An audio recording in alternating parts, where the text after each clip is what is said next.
हो रही है कि ठीक है जी, अगर ये वन पेज मज़ीद मजबूत हो गया है, अभी आप जिस तरह जिक्र कर रहे थे कि जो दो बड़े हैं उनका जो आपस में जो वर्किंग रिलेशनशिप है वो कितना जो है वो एक तरीके से एक जॉइंट वेंचर हो गया है, तो फिर प्लान नज़र क्या आता है? यानी आपको क्या नज़र आ रहा है? आप जिन लोगों से बात करते हैं उससे उसका जो एक आउटलाइन है वो क्लियर होती है कि अब से लेकर और जो 2029 तक जो भी ये टर्म है इसका असेंबली का, इसमें ग्रैंड प्लान क्या है, वो करना क्या चाहते हैं, और उस ग्रैंड प्लान में पीटीआई की, इमरान खान साहब की क्या जगह बनती है, और अगले 3-4 साल में ये सिस्टम अगर इसी तरीके से चलता है तो वो हासिल क्या करना चाहता है?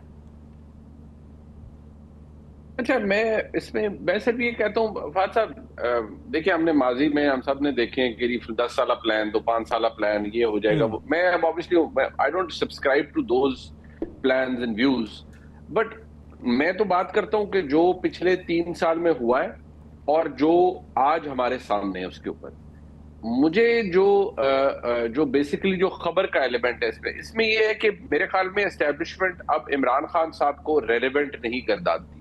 अब ये वो गलत करते हैं ठीक करते हैं मुझे नहीं पता, but this is what they feel और this is what the news is कि वो उनको रेलेवेंट नहीं कर डालती है। According to them Imran Khan साहब माफी मांगेंगे अपनी चीजों के ऊपर, तो फिर वो भी बात होगी through government. Establishment directly Imran Khan साहब से इंटरेक्ट नहीं करेगी। एस्टैब्लिशमेंट हमारी बहुत ज़हीन हो चुकी है with the passage of time.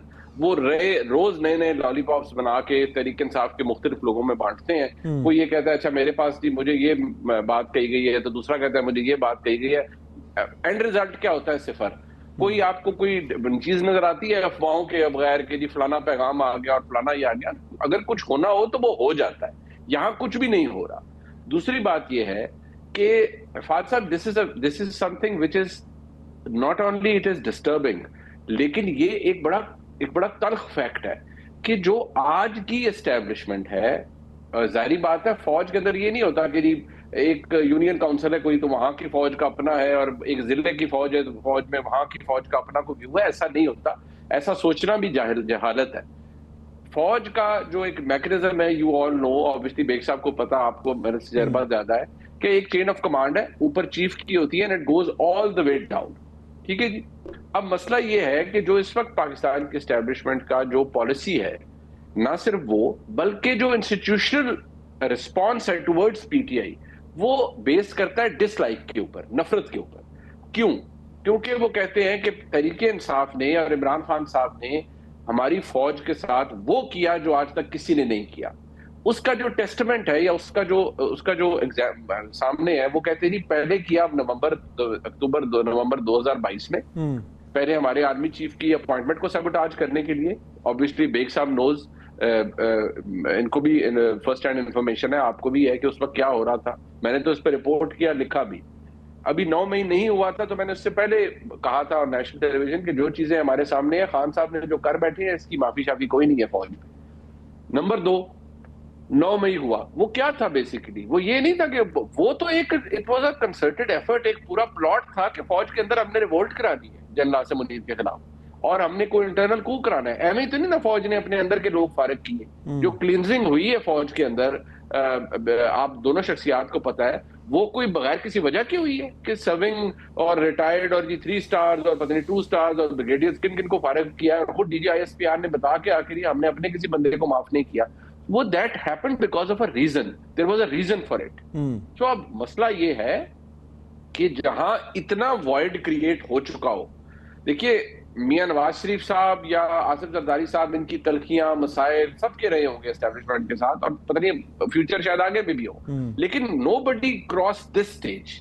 ये जहां पर खान साहब ने जो किया है ना, खान साहब को क्या था, उन्होंने लोगों ने ये कहा कि आप तो इतने पॉपुलर है कि आप तो रौन देंगे इस एस्टेब्लिशमेंट को भी, ये क्या बेचते हैं आपके आगे।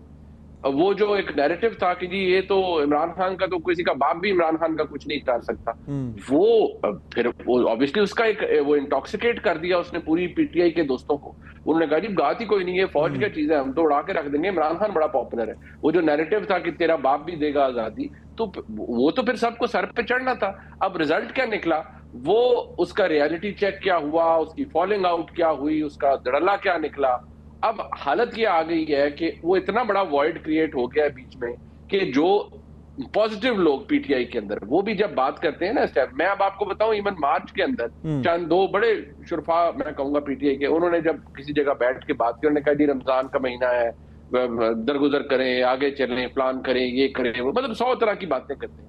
उसके ऊपर भी कहा जी कि उनको फिर समझाया गया कि भाई it is not about one individual के लिए चीफ की कुर्सी है या उसके लिए, दिस इज द इंस्टीट्यूशन।